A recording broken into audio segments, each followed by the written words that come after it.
Une cérémonie intime, comme chaque année. C'est la volonté des proches des victimes de cet attentat.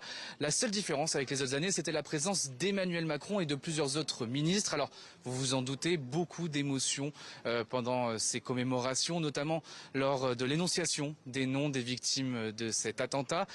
Et aux abords, nous avons pu parler avec plusieurs personnes, plusieurs anonymes qui étaient venus dans l'espoir d'assister à cette cérémonie. Ils n'ont pas pu accéder au lieu avant que ce soit terminé.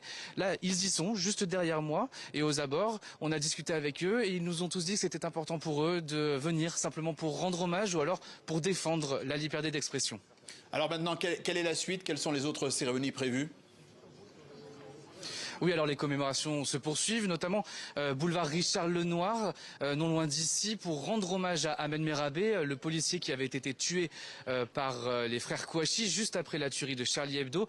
Ensuite, d'autres commémorations sont prévues à l'Hypercacher, où, je vous le rappelle, 4 personnes avaient été tuées par Amédi Koulibaly lors d'une prise d'otage. Enfin, demain, la ville de Montrouge organise une cérémonie d'hommage à Clarissa Jean-Philippe, la policière municipale qui avait été elle aussi tuée par Amédi Koulibaly.